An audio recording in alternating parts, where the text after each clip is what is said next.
RCN. Le son de la différence.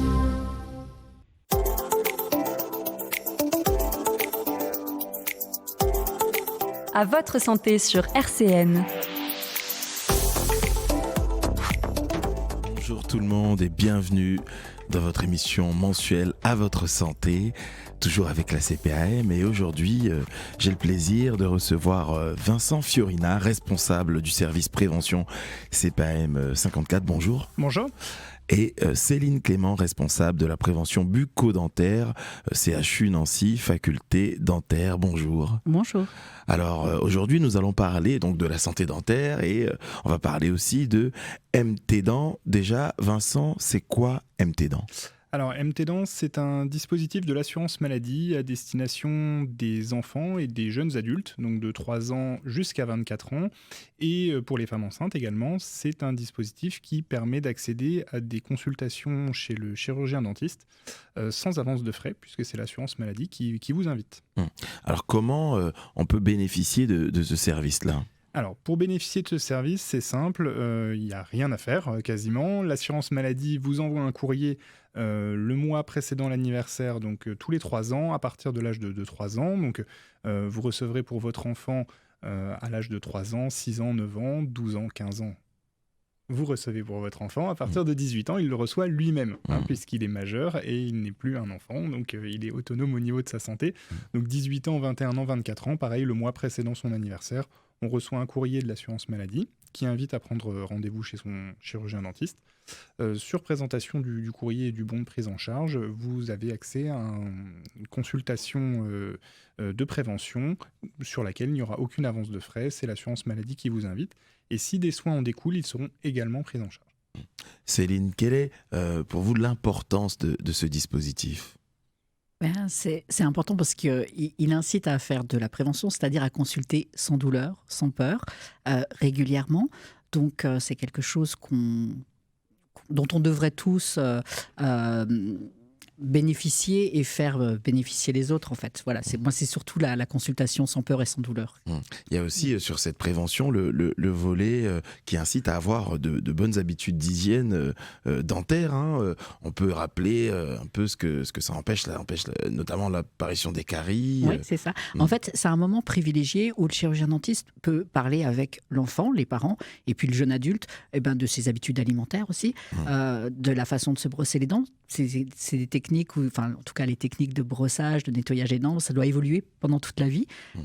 Et puis voilà, c'est un moment privilégié où on va contrôler tout ça, on va faire des radios, vérifier que tout se passe bien en fait. Et s'il y a quelque chose, le vérifier à un moment où c'est tout petit pour justement que ça n'engendre pas de douleur. Voilà, c'est vraiment ce temps particulier où on peut évoquer ces problèmes. Peut-être qu'aussi on est un peu stressé, peut-être qu'on mange mal. Et donc en fait, le chirurgien dentiste, il est là pour en discuter avec les parents, les enfants et le jeune adulte. Alors ce qu'il faut retenir, c'est que même en accompagnant son enfant, on peut soi-même aussi avoir des rappels ou des conseils utiles en tant qu'adulte. Et surtout parce qu'en fait, on préconise vraiment aux parents de superviser le brossage des enfants, d'être accompagnants aussi dans l'alimentation. Les parents sont là aussi pour aider l'enfant. Et on demande jusqu'à 8-9 ans de le responsabiliser un petit peu, de superviser. Donc c'est important justement que ces parents se sentent impliqués et d'entendre ces mots-là, que l'enfant entende, que les parents entendent aussi. Parce que souvent, c'est pas facile. Ces moments d'hygiène, on dit non, c'est fait. Et puis voilà, en fait, les parents disent peut-être que tu l'as pas fait, je vais vérifier un petit coup. Enfin voilà, on essaye en tout cas de donner des bonnes habitudes à tout le monde. Voilà. Et, Vincent, donc lors de ces rendez-vous chez les dentistes, qu'est-ce qu'il y a, comment ça se passe, qu'est-ce que le chirurgien dentiste fait ? Alors, le chirurgien dentiste, comme l'a dit Céline, il est là pour accompagner, donner des conseils, et à l'enfant et aux parents. Il peut également, si besoin, réaliser des radios qui sont également prises en charge. Et si il y a des soins, on s'aperçoit qu'il y a des soins à réaliser, notamment des tartrages ou des caries à soigner, elles seront également prises en charge si les soins sont faits dans les 10 mois consécutifs à ce rendez-vous, donc ce qui laisse quand même le temps de retourner et de soigner les dents si jamais il y a un besoin. Et donc je rappelle que lors de ces rendez-vous, il faut présenter un formulaire MT Dents, c'est ça ? C'est ça, donc c'est le bon de prise en charge qui est envoyé avec le courrier. Il suffira de présenter ce bon de prise en charge avec sa carte vitale et il n'y aura rien à régler ni sur le rendez-vous de prévention, ni sur les soins qui en découlent. Et je précise aussi, donc on est sur un dispositif pour les enfants et les jeunes adultes et également pour les femmes enceintes. À partir du 4e mois de grossesse, si la grossesse a été déclarée à l'assurance maladie, la femme enceinte recevra aussi ce courrier, ce qui lui permet déjà de prendre soin de ses dents à elle, en tant que personne, sur une période qui est une période de sensibilité dentaire quand même, et puis d'avoir des conseils pour l'hygiène bucco-dentaire de son enfant à venir. Alors pour avoir ce formulaire, notamment tout cela, est-ce que ça passe forcément par le compte Amélie ? Alors, nous, on va envoyer directement le courrier d'invitation au domicile ou via le compte Amélie si la personne a fait le choix de ne plus recevoir de courrier et de recevoir les invitations via le compte Amélie. La nécessité pour nous, c'est d'avoir les coordonnées exactes de la personne, avec notamment une difficulté pour nous sur les jeunes adultes, puisque c'est une période 18, 21, 24 ans où on quitte le domicile parental, où on a plein d'autres choses en tête avant de penser à son hygiène bucco-dentaire et ou avant de penser à l'assurance maladie en tout cas. Et du coup, on a, nous, beaucoup de trous dans la raquette, je dirais, des personnes dont on n'a pas les coordonnées. Donc moi, j'invite les jeunes qui nous écoutent à bien penser à mettre à jour leur compte Amélie, à en ouvrir un s'ils n'en ont pas, et à bien mettre à jour leurs coordonnées dessus pour qu'on puisse continuer à leur envoyer les invitations et pour qu'ils puissent continuer à en bénéficier. Donc Vincent Fiorina, je rappelle que vous êtes responsable du service prévention CPAM 54. Est-ce qu'on a quelques chiffres concernant la prévention ici à Nancy ? Alors, les chiffres nancéens précis, je les ai pas en tête, j'ai les chiffres départementaux.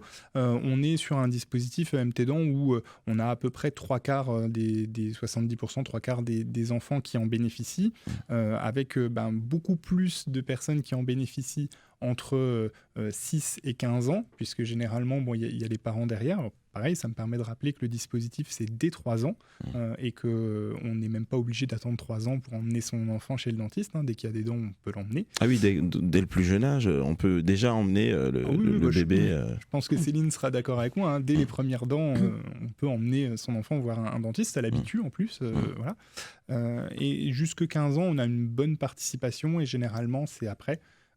Alors les parents sont plus forcément autant derrière puisque on est plus grand et puis à la majorité, comme je le disais, entre soit l'entrée dans la vie active, soit les études, etc. C'est vrai que la prévention généralement chez nous c'est pas une priorité et du coup là ça me permet de rappeler qu'on est sur un dispositif qui est intégralement offert par pris en charge offert par l'assurance maladie, donc les jeunes n'auront rien à payer. C'est vraiment une chance de pouvoir bénéficier de ces rendez-vous.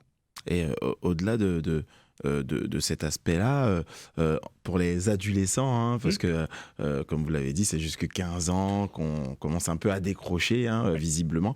Qu'est-ce qu'on préconise ? Est-ce qu'on préconise d'aller au moins tous les 3 ans ou d'aller consulter de façon un peu plus régulière son dentiste, même si, a priori, on n'a rien. Tout à fait. Alors, la recommandation, ça reste au moins une fois par an, d'aller chez son dentiste au moins une fois par an, y compris en l'absence de douleur. J'ai envie de dire surtout en l'absence de douleur. S'il y a une douleur, c'est que c'est déjà trop tard, s'il y aura du soin derrière.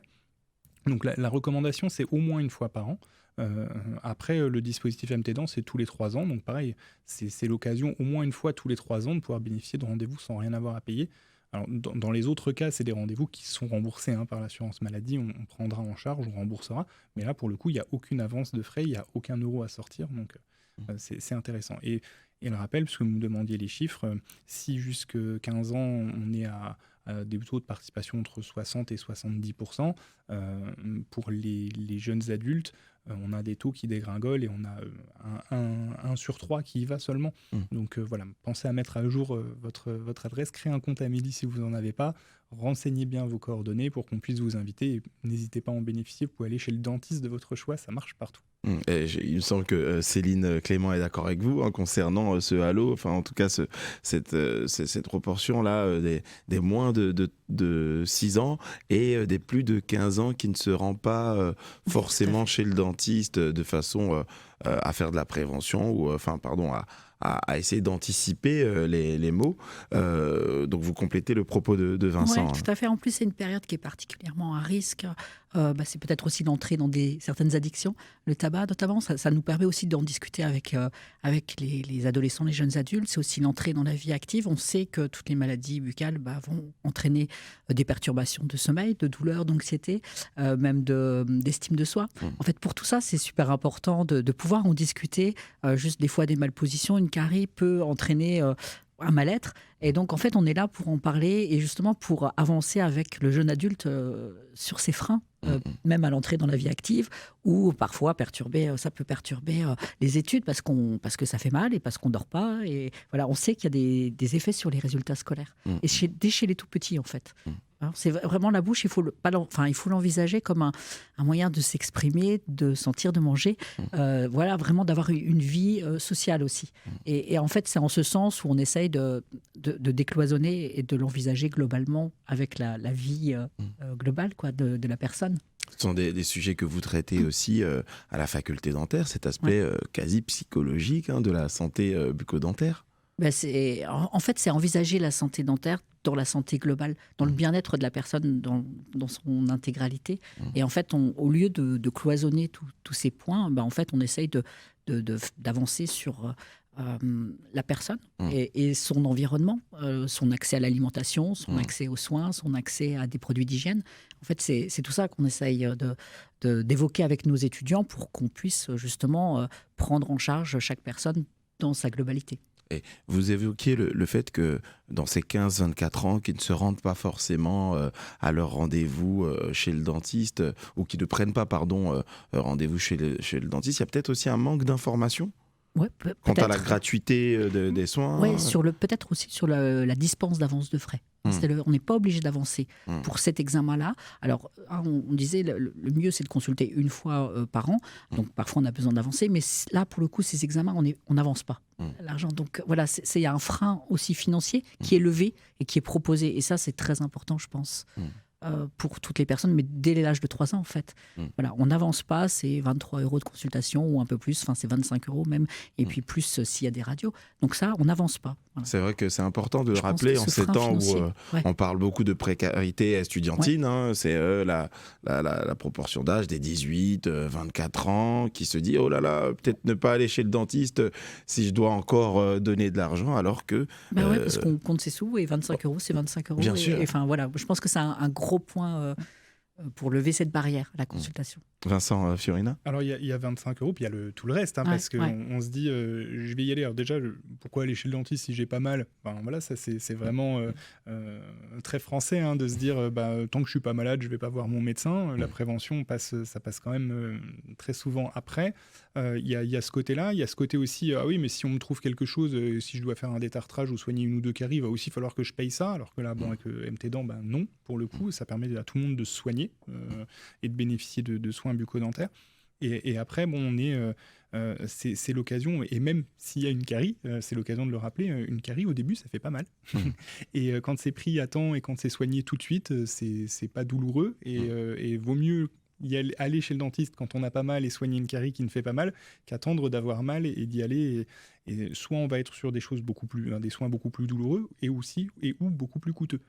Donc vaut mieux l'anticiper avant, en bénéficier tant que c'est pris en charge, avoir un soin même une fois par an, même si on paye la consultation, et avoir un soin tout de suite avant d'être dans la douleur ou avant d'arriver dans une situation où les soins vont être beaucoup plus coûteux. Alors pour pousser les ayants droit entre guillemets à un peu plus aller vers cette prévention, quels sont les moyens mis à disposition ou comment vous vous y prenez ? Alors nous, avec Céline, on a des actions coordonnées, puisqu'on intervient en milieu étudiant. On a, là, ce sera sur le mois de mars, des actions à destination des étudiants dans les restaurants universitaires. L'occasion pour nous de leur rappeler l'existence de ce dispositif, comment faire pour en bénéficier. Et puis après, on a des actions de communication comme aujourd'hui, et on vous remercie de nous accueillir sur votre antenne pour pouvoir en parler et en faire la promotion auprès du plus grand nombre. Eh bien, c'est un plaisir de vous recevoir. Merci beaucoup, Vincent Fiorina. Merci, Céline Clément, d'avoir accepté notre invitation. Et quant à nous, déjà, je vous dis bonne année. Et puis à l'année prochaine pour la prochaine émission, toujours avec la CPAM. Merci beaucoup. Merci. Merci.